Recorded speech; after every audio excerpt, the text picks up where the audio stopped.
Estou estudando sobre o Ministério Público na Constituição Federal lá no curso do GRAM. É muita coisa, gente. São 10 aulas em vídeo, cada vídeo mais ou menos tem uns 30 minutos. E como eu sei que nem todo mundo tem esse tempo para assistir, eu resolvi fazer um resumo para mim e estou compartilhando aqui com vocês, que deixei o link aqui na descrição. Mas eu vou dar uma falada um pouco sobre o que tem ali nesse conteúdo, até aproveitando para eu praticar, e com isso eu estou estudando, e para você também conseguir assistir alguma coisa. Então, ó, pega papel e caneta, e se você tiver alguma dúvida, deixa aqui no comentário que a gente vai tentar responder. Olá, olá, olá, Guga dos Tribunais aqui mais uma vez. Agora eu vou falar sobre o Ministério Público na Constituição Federal. Vamos começar do início, né? Vamos começar do básico. O que é o Ministério Público? Bom, ele é uma instituição permanente e essencial à função jurisdicional do Estado, ou seja, sem ele, o sistema da justiça não vai funcionar. Ele atua como defensor da ordem jurídica, do regime democrático e dos interesses sociais e individuais indisponíveis. Eu sempre dou o exemplo do meu filho, que tudo ele pergunta, tudo ele quer saber o que está fazendo. E eu falo que ele é um MP, ele quer saber tudo o que está acontecendo e vai defender aquilo ali. Bom, mas espera aí, permanente, o que quer dizer? Que ele não pode ser nem extinto, nem dissolvido, entendeu? Essencial é que ele é indispensável para o funcionamento do sistema da justiça. Por exemplo, imagina que uma empresa está poluindo um rio, né, um esgoto ali soltando no rio. Quem vai entrar com ação para proteger o meio ambiente é quem? Ministério Público. Tá entendendo? Então, outro ponto legal é que o Ministério Público foi mencionado na primeira vez lá na Constituição de 1891, né, Império ainda. Mas ele ganhou uma relevância maior na nossa querida Constituição Cidadã de 1988. E foi nessa época que ele passou a ter mais autonomias e garantias, como a vitaliciedade e inamovibilidade. E aí eu já te explico o que é isso. Bom, outro ponto aqui, eu estou botando o documento para você dar uma olhadinha. Outro ponto aqui é falar da estrutura do Ministério Público. Porque ele não é uma coisa só, né? Ele tem várias divisões, dependendo do nível de atuação. Bom, aí a gente tem o primeiro, que é o Ministério Público da União, que é dividido em 4 ramos. Quais são os 4 ramos desse Ministério Público? O Ministério Público Federal, que cuida de questões de interesse nacional, especialmente crimes contra a União. Por exemplo, se um deputado federal for acusado de corrupção, quem vai investigar? O Ministério Público Federal.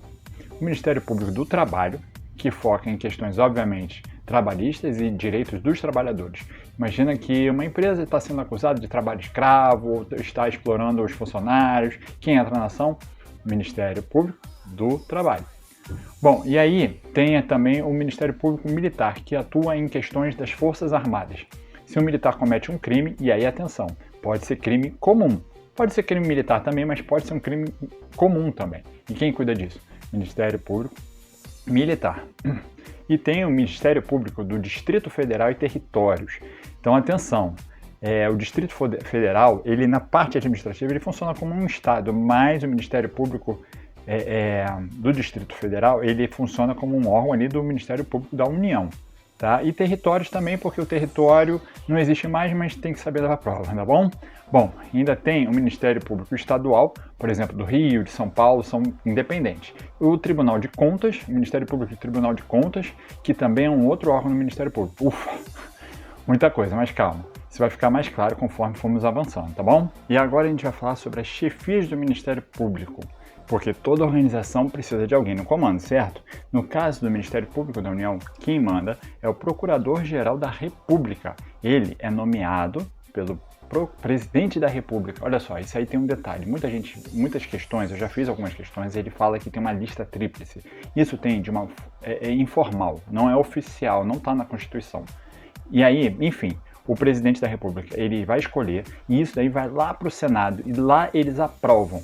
E esse Procurador-Geral da República, ele pode ser reconduzido, né? Ele pode ir de novo ser Procurador-Geral da República, e aí vai passar por outra sabatina, tá bom?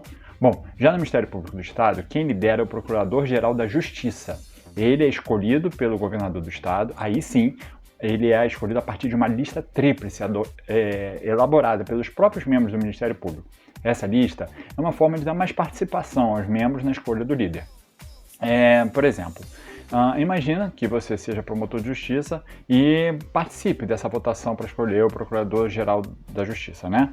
Isso dá mais transparência e faz parte da democracia para o processo, tá? Outra questão aqui que eu já vi recorrente é sobre o mandato. Tanto o Procurador da Justiça, Procurador-Geral da República, quanto o Procurador-Geral da Justiça tem mandato de 2 anos e pode ser reconduzido. O da República pode ser reconduzido várias vezes e o da Justiça dos Estados só uma vez, tá bom? Mas lembrando que eles não podem ficar eternamente ali no cargo, tá bom? Outro ponto aqui que eu separei é sobre a autonomia funcional, administrativa e orçamentária. Essa parte aqui é muito importante porque dá uma independência para o Ministério Público. Bom, primeiro a autonomia funcional. Ela significa que os membros do Ministério Público podem tomar decisões baseadas na lei e na Constituição, sem pressão externa. Imagina só, um governador, né, ele pede para o promotor ali do MP arquivar um caso de corrupção.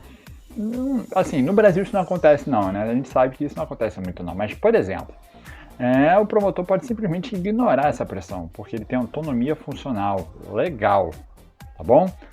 A gente sabe que às vezes isso não acontece, mas está lá na Constituição, isso pode cair sim na nossa prova. Bom, e aí depois a gente tem a autonomia administrativa. Isso quer dizer que o Ministério Público pode propor ao Legislativo a criação e extinção de cargos, serviços, auxiliares e políticas remuneratórias.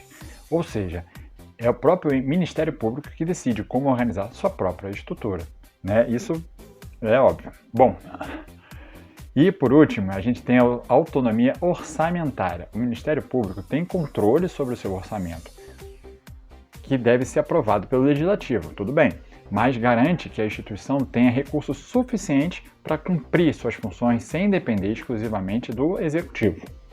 Bom, gente, é muito conteúdo, tá aqui o download, vai na descrição, baixa e eu vou continuar aqui com você, tá bom? Agora eu vou falar sobre garantias e vedações.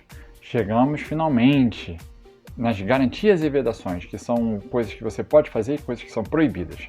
Isso são mecanismos para proteger a imparcialidade dos membros do Ministério Público. Bom, a primeira delas é a vitaliciedade. O que é a vitaliciedade? A vitaliciedade, depois de 2 anos de efetivo exercício, os membros adquirem uma garantia que impede que eles sejam removidos, que eles possam ser transferidos arbitrariamente, de acordo com o que os chefes quiserem. E também a gente tem a inamovibilidade, que significa que os membros não podem ser transferidos de ofício, ou seja, a administração não pode simplesmente transferir ele, exceto por motivos de interesse público. Isso preserva a independência das decisões dos membros do Ministério Público. Bom, também a gente não pode esquecer da irredutibilidade dos subsídios, do dinheirinho ali que ganha.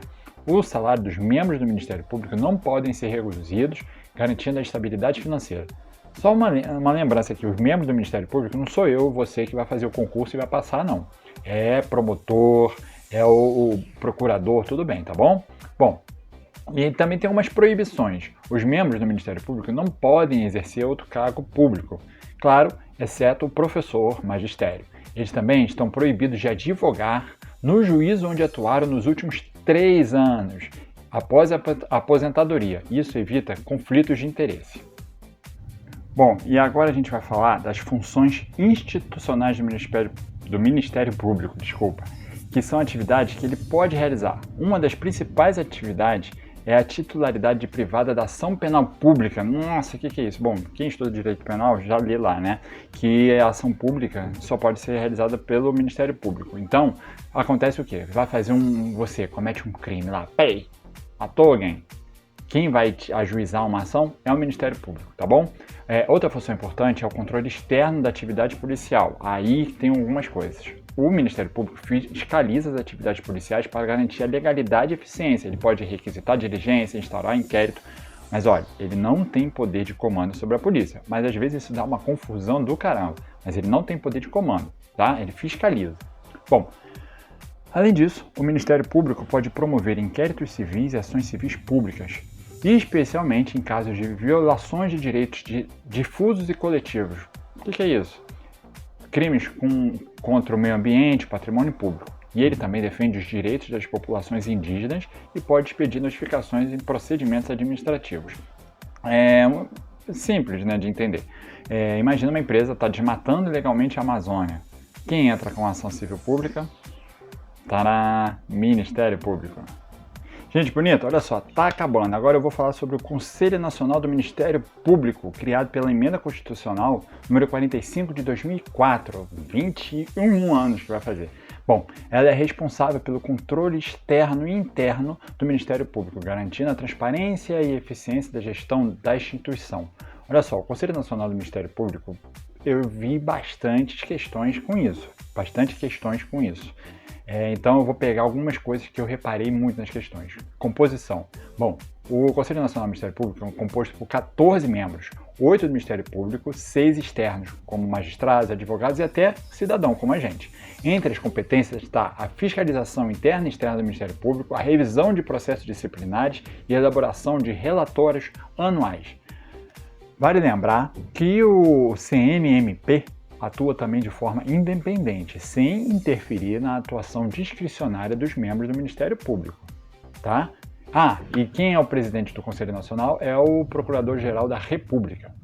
Ufa, galera, nossa, nem parece que passou esse tempão, hein? Pronto, gente, chegou no fim desse resumo aqui que eu fiz sobre o Ministério Público na Constituição Federal. Espero que tenha ficado tudo muito claro para você, que como funciona essa instituição e qual a importância do Ministério Público no sistema de justiça. Desculpa alguns erros, eu estou falando assim pelo que eu lembro, olhando rápido aqui o documento. E eu estou sempre te pedindo, né? Se você gostou do vídeo, dá um like. No documento tem um Pix.